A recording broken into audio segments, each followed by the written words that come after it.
Obviously, it was a bit short notice, but sometimes God asks us to do things at short notice.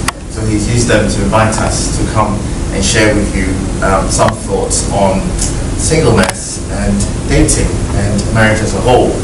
So many thanks to the two of you for welcoming myself and my wife Emma, who is here, and hopefully we can together share with you some of our thoughts on the matter.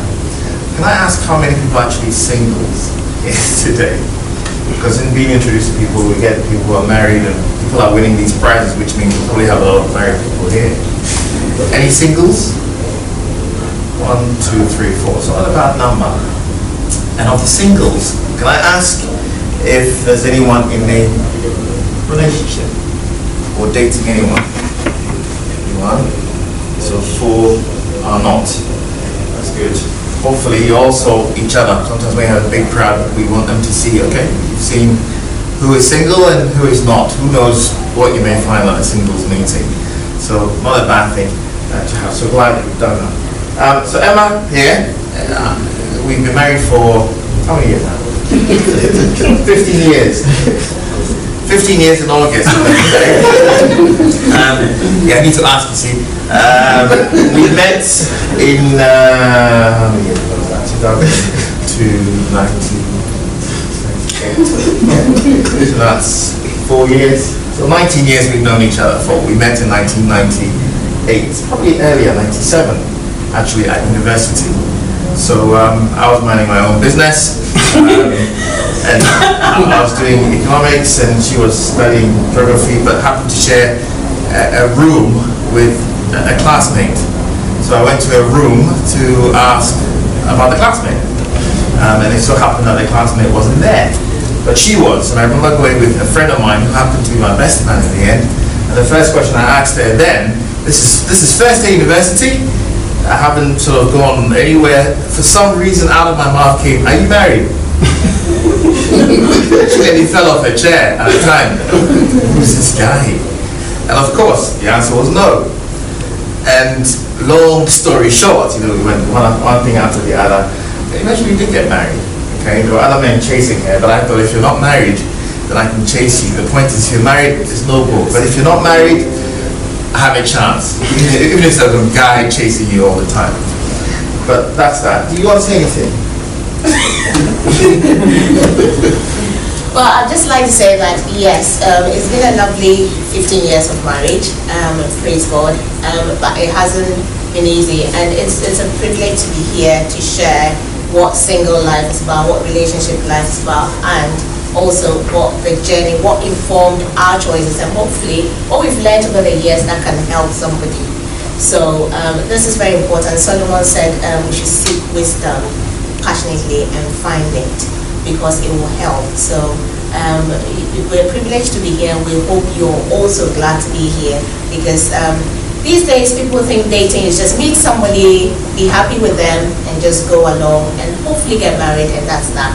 But we know as Christians, so if we intend to walk with God, that may not necessarily be the case. But I'll speak a bit after he's spoken. God bless you. Or she may speak as I speak, given the time. I'm reminded of a story where you might have read this before. People went into a meeting somewhere, couples were there, and the man at the front said, "How many of you have a wife who controls them?" And quite a lot of them raised their hands, so they all went forward. And there was this one guy sitting there, and the guy goes, "Oh, so your wife doesn't control you at all?" And he just stared the man in the face. He didn't say anything, he didn't move, just kept staring at him. So the man thought, maybe there's something wrong, so he didn't question him again. So afterwards in the meeting, he says, "Oh, I asked you a question, but you didn't flinch." He says, "Well, when you asked the first question, whose wife controls, my wife pulled me down." And then when you ask the second question, she says, "Don't you even flinch." So that's why he sat there not doing anything. But anyway, so all these things happen. Alright, so you need to understand relationships and give a chance to your wife. So as we talk about these things, we learn a lot from them. Okay, so we're going to talk about singleness and dating the Christian way. And I thought I'd make this as interactive as possible, so I'll do all the talking. What is dating? Married couples, singles, same. What is dating? Singleness, we know. You're single. You're not. You don't have anybody in your life apart from just you. But what is dating? Any thoughts? Wow, everyone's quiet.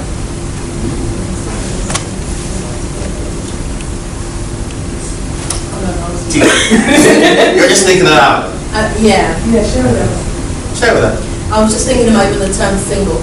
When we say single, people are in a relationship will not term themselves as single, but they are single because they're not married. Correct. So I was just thinking out loud when you said single. This is correct. So if you're dating, that doesn't change your status as a single person. I agree with that. But then dating is a process, isn't it? If we can move to the next slide.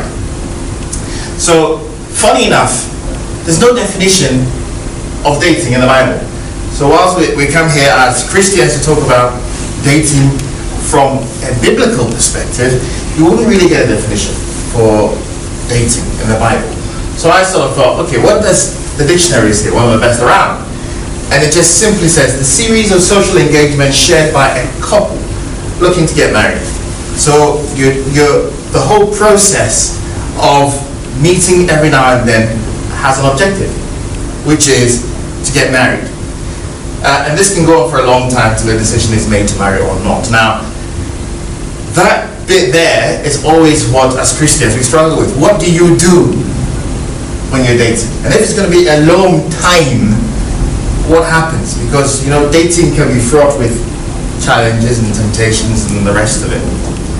So, the word courtship and dating, however, you know, in Christian circles, sometimes when we say courting, it's like a stronger form of dating. So you got to the point where you're going for counseling, you know, you're meeting close family and introducing your girlfriend to your parents, the girl is introducing you to their parents, and that kind of is a situation where there is courting going on. That's what traditionally we say. But actually dating and courting are essentially the same, because as I said, you don't find these in the Bible. Now, if we talk about it from a Christian perspective, though, we want to separate the world's view on dating because God's way contradicts the world. We know that. Okay? And the essence of it is that we need to be able to be in a situation where we live a life that is demonstrably towards the Lord. So you don't want to be in a situation where you're doing stuff as you're going along which ruins the relationship. Do you have the Bible? Yes. As well. So I put a key scripture there that I wanted us to look at. So 1 Peter, I think it is. 2 Peter 2:20. It's very easy to flick between the two. Yes.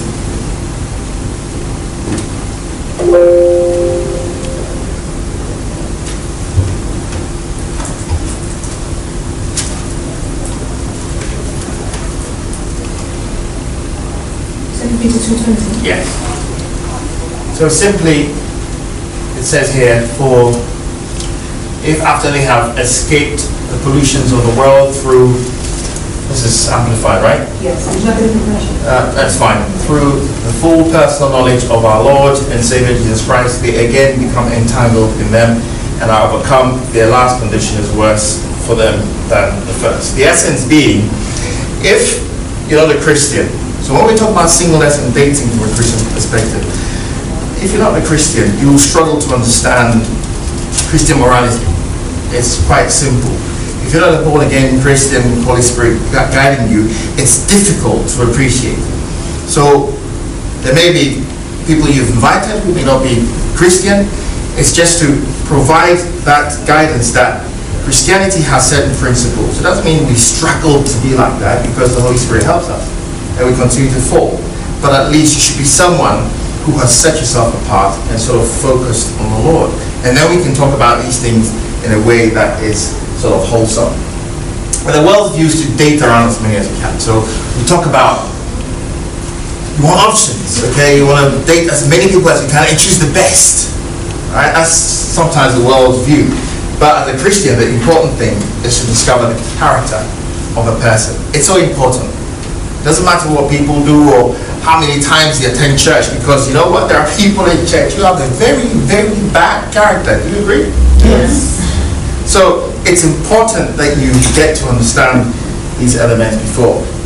Now, I've just sort of listed some of the world system. Just a summary.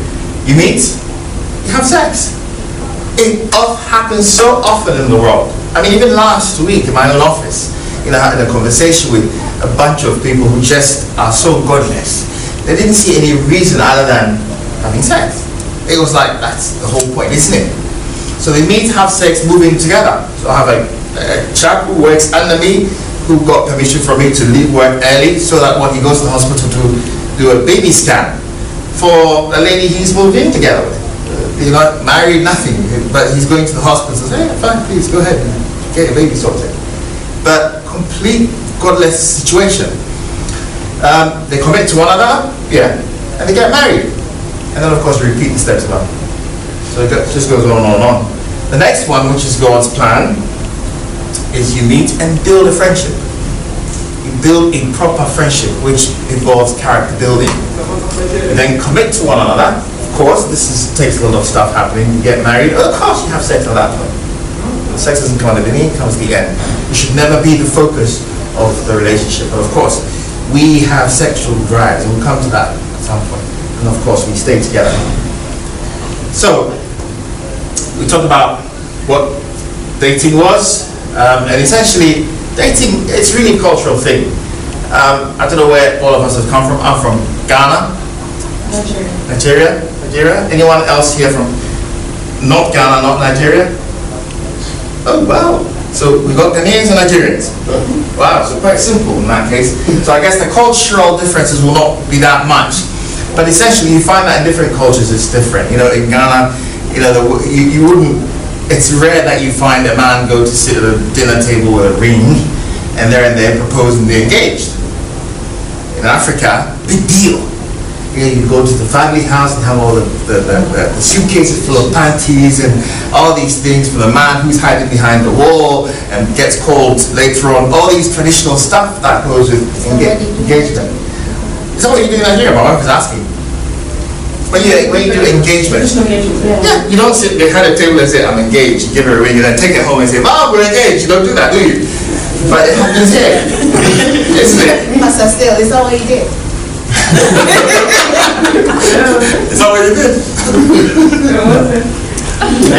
But people do that here. And in the Bible you see that we have pre-arranged marriages, women proposing, men just picking up women. You find examples like that in the Bible. Pre-arranged, Isaac and Rebecca.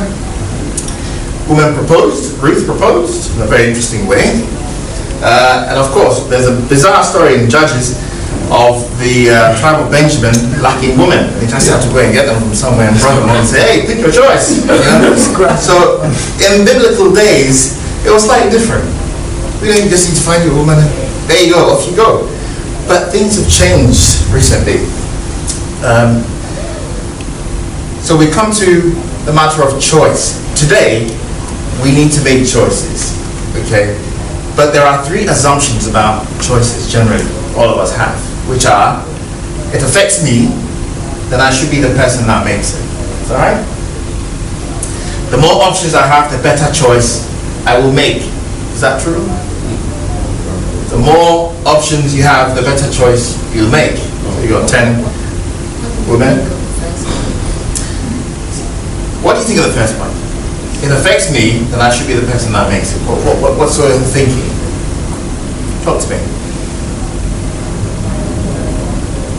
I think that's a no-brainer on that one. Usually we all do make that assumption that if I'm going to be committed to this person, I need to be involved in that decision-making process. Involved in or the sole person making that decision?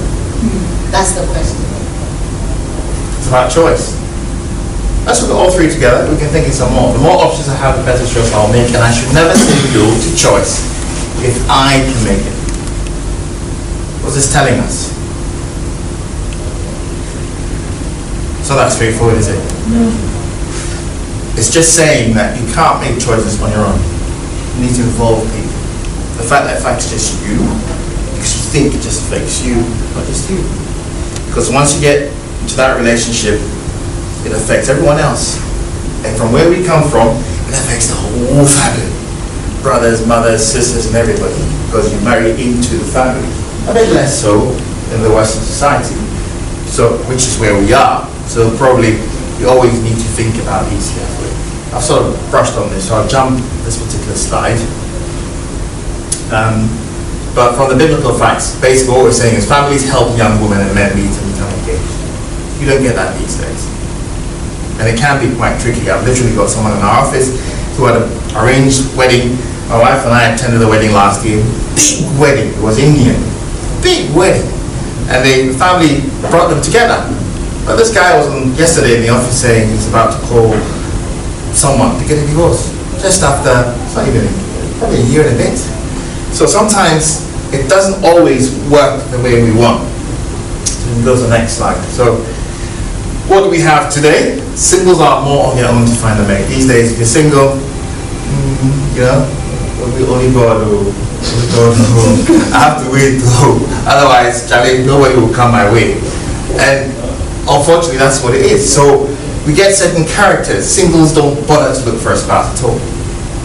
And as Christians, sometimes we get to the mindset that God will bring the person to me. So we don't do anything. But should that be the approach? Certainly not. I don't know about you. But this is just keep prodding me. What do you think? Alright, some singles don't bother to look for a spouse at all, believing God will bring the person to them. What are your thoughts on it?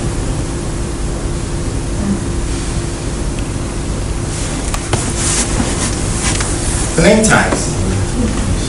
The names on it, if you turn it around. So that's Frida, Ngozi, Christian, Femi. You're there. I'll come closer. Are you single as well? Yes. Single or married? Both single. No. Both single. No. Are you married? No. Single. No, I thought he wasn't single or married. Not yet. Okay, not yet. Alright. So, any thoughts? I'll just move on. Others are for everyone, a few research for one. Alright, so you get these two scenarios. People who won't do anything, others who are all over the place. Trying to get, match people, going for meetings, having, being very, Ghana they say for skinny. Comment? I think for that second one, it's a matter of, for some people, it's a matter of trust. Like you said, you have two different types of people. You have people that are all over the place, and people who don't do nothing. And I think sometimes for people all over the place, they don't really trust God. So what I'm trying to say is a matter of faith and trust. Like some people use the example of God bringing the woman to Adam, but Adam was occupied doing his other things he could do. And some people use the scripture to seek first the kingdom of God. Because you know that God loves you so much, He will definitely position you in a place where you can use that person. I think it's about finding, it can be tough sometimes finding a balance of not being out there searching, and also not doing anything. I think sometimes it's tough to find the balance. And like Brother has said, it's because when you, I think sometimes you just people want to occupy yourself with the things of God, like you said, and have faith that God, who is the author of your finisher of your life, will direct you to the right person. And also, I think when you say not doing nothing, also it's about, of course, you see some people who you have to do something. You have to make yourself look approachable, because you can't not do anything and just sit down, always frowning your face, not look good. Nobody's going to come to you. We're human beings. So you're not out there doing things, but you have to prepare yourself, make yourself look approachable, make yourself look attractive, because at the end of the day, Christian or Christian, someone has to be drawn to you. So in that not doing nothing, you just don't not do anything and just think, you know what, even if I look like whatever, someone is going to, we are human, we live on earth. Yeah, so you still have to make yourself look approachable. You need to do things that will have a character that will attract people to you, because that's the only way you would, God is not going to come down from heaven, and so it's about finding the right balance and doing what's right at that time when you're waiting for the right person. I think just add a little bit to what Frida said. It's about one, positioning, and two, also making yourself available, if that makes sense, in the sense that you do the things you should do and leave God to bring the person. Because I don't think we can actively go in search of a partner. Well, some people do. So then we have things like dating sites, we have things like that. So you're actively saying, I'm searching for a partner, come and look for me, I'm available. Or we've got that extreme, and we've got, the making yourself approachable, like Sister Frida said, looking good, approachable. You are not locking yourself in your room 24/7 and being antisocial. And coming to events like this, and then let God do the rest. Do His bit. I think just, Fair point. That second, says some singles Oh, you can sit down, relax. Says some singles don't bother to look for a spouse at all. I think as Christians, as you are working for God, you must bother to look for somebody, either you are a woman or a man. You open your eyes to look for somebody. As you are praying, we know or believing God will bring somebody to you as a woman, as a man, but at the same time, you must be in the process of looking out there who matched the description that you are looking for. That is, first of all, you are looking for a Christian to marry. So in that process, you still have to open your eyes. You don't close your eyes. Believing God will bring, from God will just drop that person by your side. No. So you must look out there who is not married, who is available for marriage. Like our sister said, you must make yourself approachable too. With your character, with your outlook must portray that you are available to be agreeing with somebody. So then those around you who are single are doing the same thing. So one way or another, God can now channel you together so that you can meet and be together. Thank you. What's the name again? Christian. Just to add something a little bit to what Uncle has said. Sorry, I don't know. I think you don't need to just fold your arms and things will just walk your way. And sorry, I will use some scientific example a little bit. You cannot take one magnet and put it that way. The positive side and the negative side is on the other side. So I think if you bring it a little bit closer, a little bit, then there is likely to be attraction. So I think you have to, both the male and female has to be working towards it and still be looking for exactly what you want, because like dissolve like. If you're a Christian, you have to have that character, that attributes in you. You cannot, maybe you don't have good attributes, but you are putting yourself as a standard and looking for someone that has a good attribute. Likely it's not going to work because you don't have that same attraction.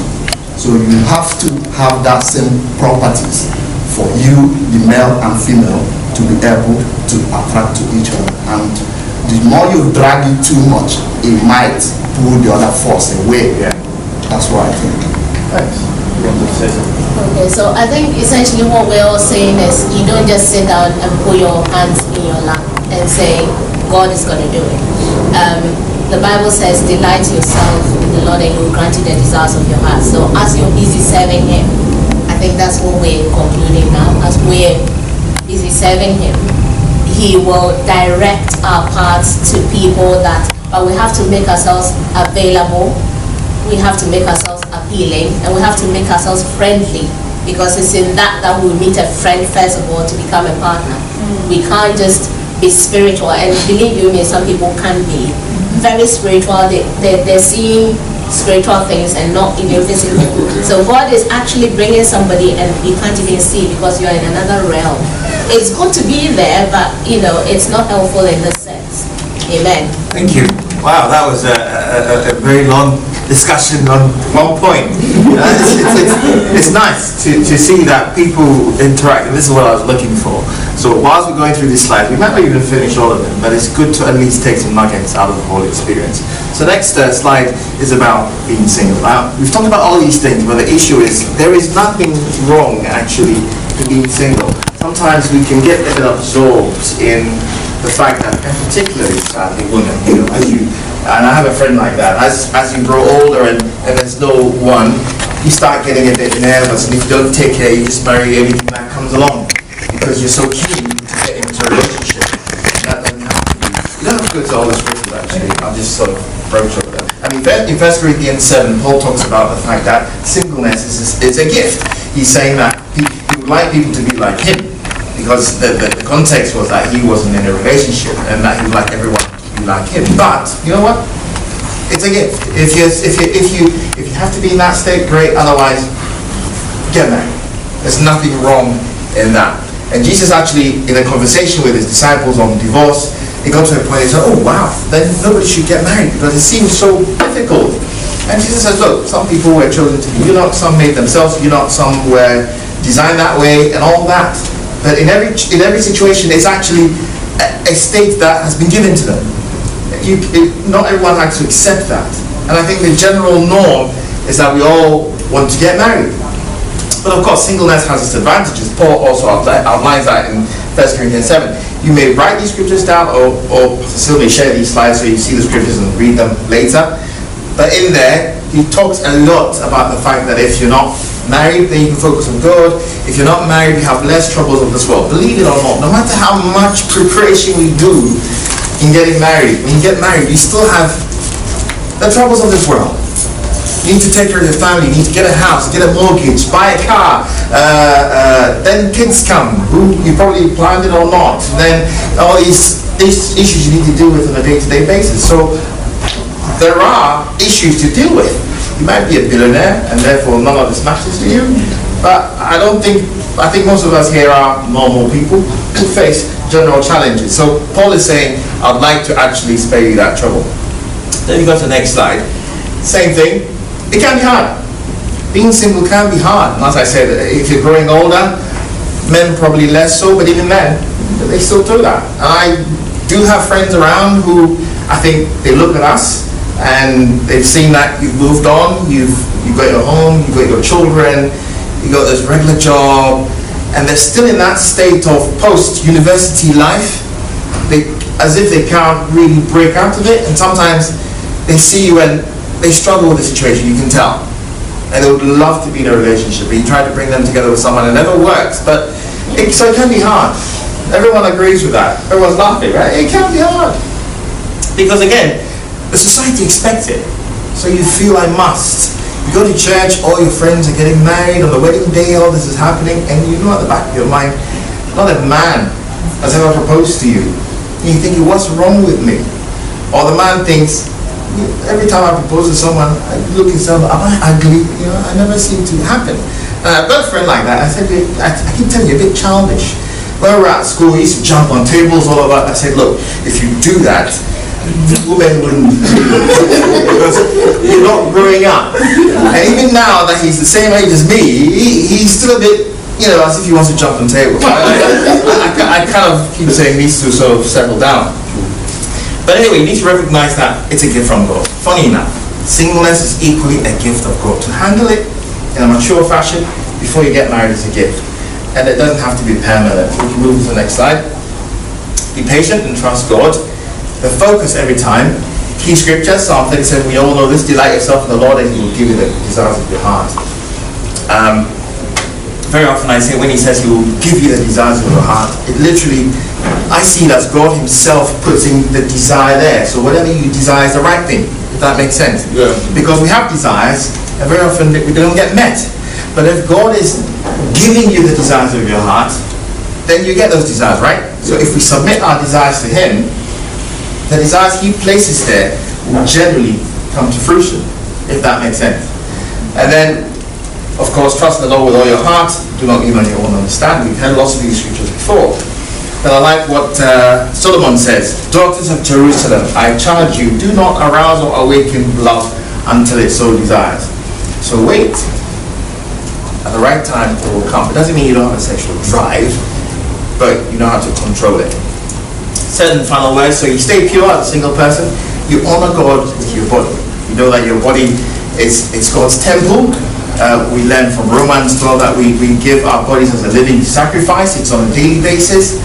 And then we learn in 1 Corinthians that we need to flee from sexual immorality. So these are principles that work on both married couples, but on singles as well, because of all the pressures it comes with, you see. Then in Titus, it says, the grace of God trains us to renounce ungodliness, worldly passions, and to live self-controlled, upright, and godly lives in the present age. So there are certain principles that we follow. I'll probably flick to the next slide myself. Oh, I think you might just back at that. Yeah. Then I'm going to go into some interesting myths. The writer wrote a book, and I think I thought they made perfect sense, and we've covered some of these already. The first myth about dating is that God has one woman or man picked out for you that you are destined to be with, and God will guide you to her. You know, it's like we live it as robots, and you go and then you bump into this guy in the door, and it's like, and that's it. You know what? Sometimes we believe that sort of thing. Is it true? Is it true or false? I don't believe that. Don't believe that. Some people say balance. Why?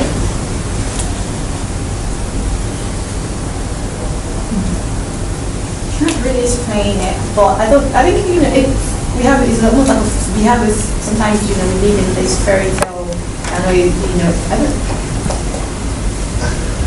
I don't believe there's just one person that it's just one. Sometimes you meet someone and it's about compromise, and they're not just one person. I think we believe this myth that yes, one person will meet them and they'll have everything. They'll be the perfect person, and that's the person God knows. Did you want to say something? Yeah, I think it's just what she said. I don't think there's just one person, because what if that one person dies, and that means there's no other person. I believe that there's God he's not limited to choices, but however he knows the right person for you that would help you to fulfill what he has called you to do.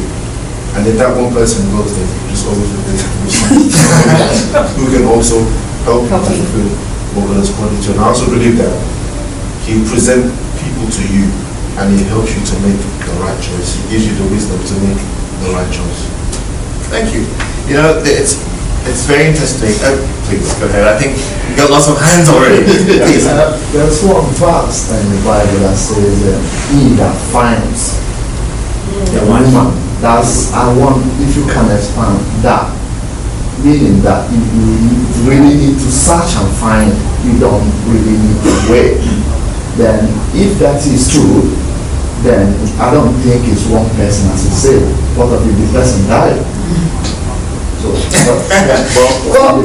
personally, I think multiple people could portray that trait that you may be attracted to. So I don't think it's just one person that could be. Good.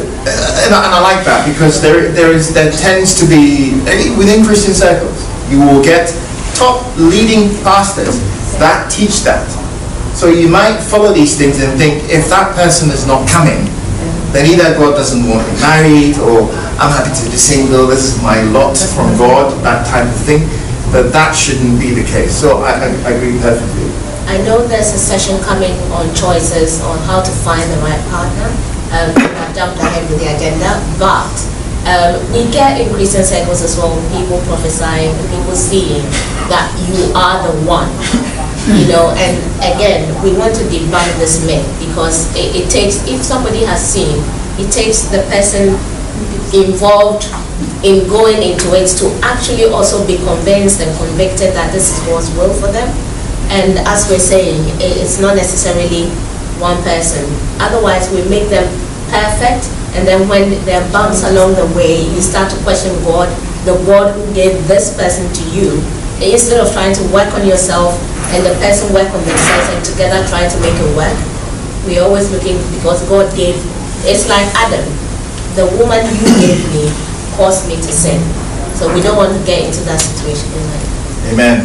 Okay, shall we move on? If I'm getting to the time where it's running out, you do let me know. Maybe if it's left with 10 minutes or so. Next one. The Bible has clear guidelines for dating. True?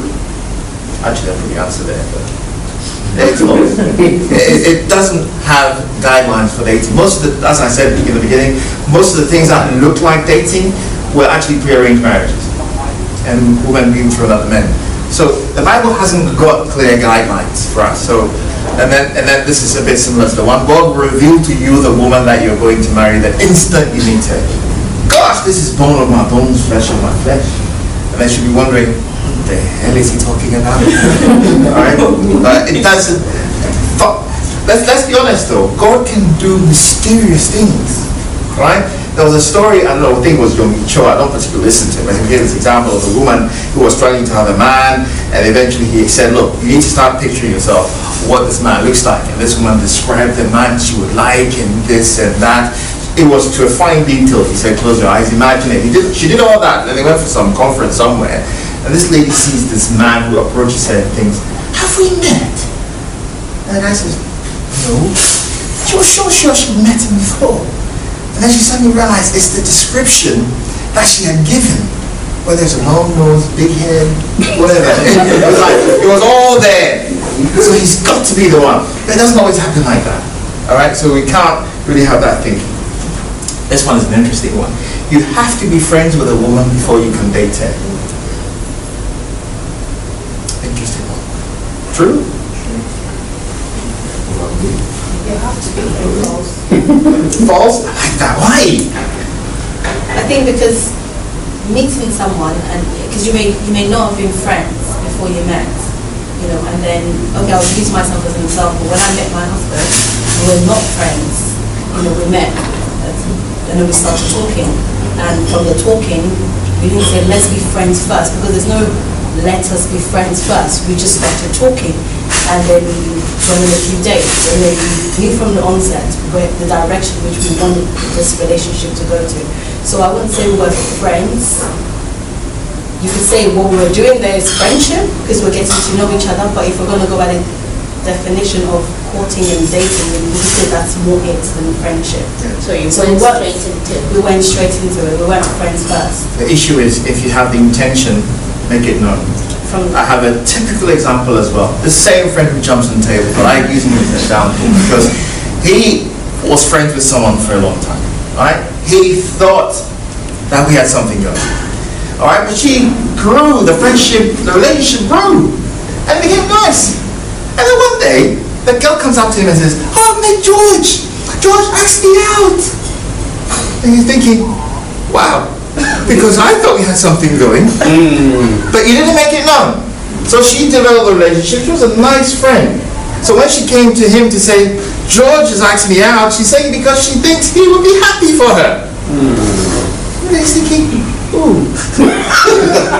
And the sad thing is, that relationship, the friendship broke. It didn't just, it died because he was in it because he wanted to really date her. But she just was in it because he was being a friend. And then someone else who came along, not being a friend, said, hey, I like you, let's do it. And then she's like, oh, I think, off she goes. She's lost him. So you don't have to be friends. If you are, it's great. So what this is not saying is that you cannot be. You can be, but you don't have to be to date her. Because that's also a potential for you to fall into friend zone. What's the potential? There's a potential to fall into friend zone. Being friends for too long. Because then women or men, let's just say people in general, can put you in a friend zone if you're dulling. You know what? Maybe I'm too old. Bring that down. I think what he's trying to say is if you don't make your intentions clear, then you will have the same problem your friend had, which means you become friends. And what they want to describe as a friend zone is nowadays. How you struggle to even say. Yes, you struggle to express yourself. Yeah, and then you just can't do it, and someone else will take your place. The thing is, you put yourself in a situation where you are now her shoulder to lean on. Like you're almost married, but you're not married. It happens about me, and it really ticks me off because I'm thinking, what takes you so long? You know, that's true. Because that's exactly what happened to my friend. She kept coming when she had a problem, she goes to him, she lived in his house for a while. You know, that type of thing. It's like, I need this, okay, I'll do it for you. I need that, okay, I'll do it for you. No girl wants to lose that kind of guy. He's useful to her. So when they even have their own personal relationships, they still want him because he would do as a friend would do. So it's a very valid point. And sometimes that friendship like that can lead to, can just almost lead to a brother to sister. That is, they don't take themselves as brother to sister. That they don't even have any secret. Yeah. Though they've not spoken of getting married, but they've been friends for too long. Then you fear to actually even ask the person for anything. You even lose that attraction. Yeah. And we know that you need that attraction. So if it's not there, then you're married to a friend and that attraction is not there. But yet, sir, you need to have, sometimes you need to have friends, you need to have that friendship in a relationship. So if you lose attraction now, you need friendship in a relationship, because in a relationship you need to be able to talk to your spouse. That's true. The issue is the fact that you don't have to be. But yes, of course, eventually you have to be friends. No, I think of course, it's important to make your intentions known. To say, okay, you know what, I'm attracted to you, but as well, it's also important to think not just. You should also build a friendship along the way, so it's not all your thought. Because I think it's not like all you're talking about is just relationship. You have to have like someone who you can have that friendship with. You can do that friend thing with. You can have a laugh with. And it's not just because sometimes it becomes so relationship based. And if you have nothing, if there's nothing going on, it's like they don't even friends. It's not.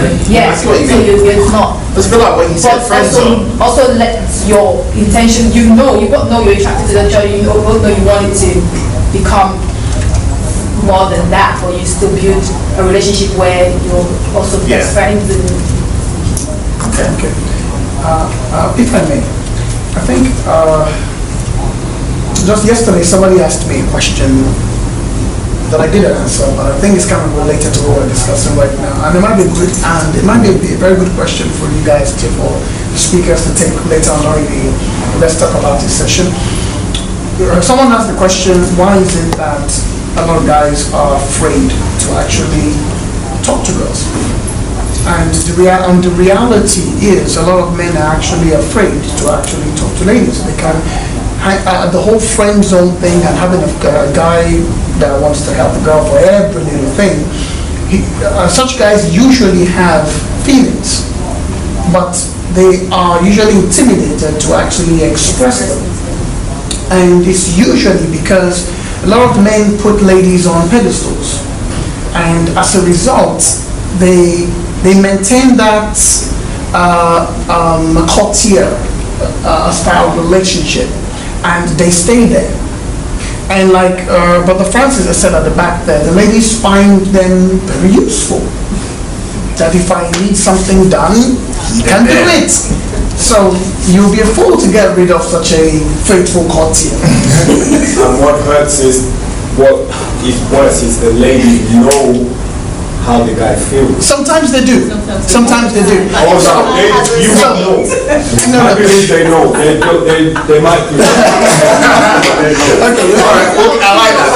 We'll get to that debate. So when we get to the Let's Talk About This session, I think this would really be a very good question to actually fragment to break into pieces, because there are a lot of guys that are actually going through what Brother Francis so passionately expressed, and I hope he's not going through it himself. The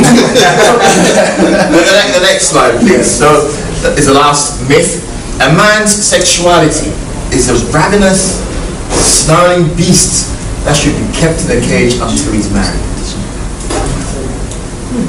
A man's sexuality, let's forget the adjective, should be kept in a cage until he's married. True or false? Of course, we're saying it's a myth, so you know my viewpoint. What do you think? I'm sure you have something to say. Yeah, red herring.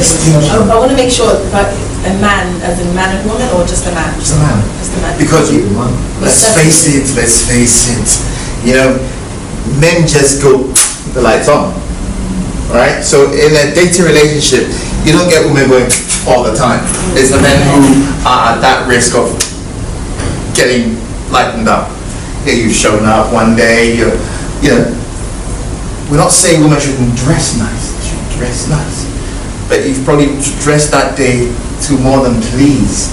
You know, it sets him on fire a bit, okay? And what the myth is that you have to control the man's desire. But the issue is that men and women but have a sexual drive. Otherwise, if you didn't have a sexual drive, would you be dating? I mean, let's face it, if there was no sexual drive in you, men, please talk to me here, would you actually date if you had no sexual drive? Because there's not a single, spark of motivation to date, because after all, you're not going to have sex anyway. Does that make sense? Yeah. So, is the point clear? Do you get what I'm trying to say? Yeah. No. Yeah. You know? I think it should be kept in a cage until he's married. It didn't say a man having sex. Okay, yes. I think that's what I didn't read right. Good. His sexuality. His sexuality. Understanding the nature of the man's sexuality shouldn't be something you're afraid to talk about. Yeah. You see, because we often, it's like, you should talk about it. But the reality is, men struggle with this thing more than women do. And an awareness of it will save us trouble. Correct. So you can't keep it in the cage. Does that make sense now? No, Freedom.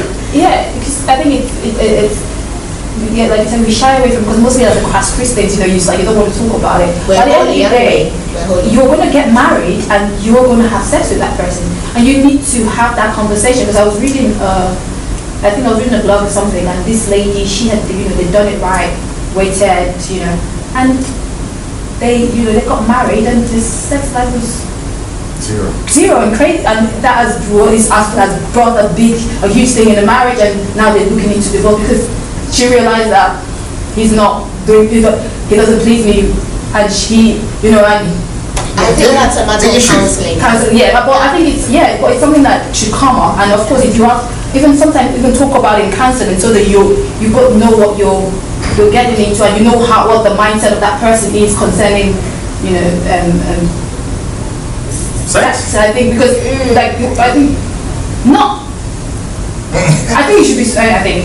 So it's something we should talk about. Because of course, and then the other thing that you find out that the person wants to do things that you find anyway.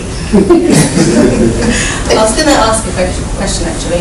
So if a man's sexuality should not be kept in a cage, which I agree with, it should be spoken, both sexuality should be, how do you express it? How do you talk about it without crossing the line? As in, is there even a line to be crossed? So his sexuality, is it a matter of just talking about, oh, this is how I feel? What I want to establish is how then do you express it in a safer way? I think what the matter is acknowledging that it's there, number one, and then as people going out with each other or dating or working towards marriage, because you recognize it, you know how to carry yourself about, you know where to go and where not to go, there are different churches and different rules, but essentially you know what to do about contact and how far you should go, because it's very difficult. Do not awaken love unless it pleases, and if you pour fire on your lap, there's no chance that you won't get burnt. So it's recognizing these things and knowing if we're in public, okay, you can hold, or maybe people have different views on that.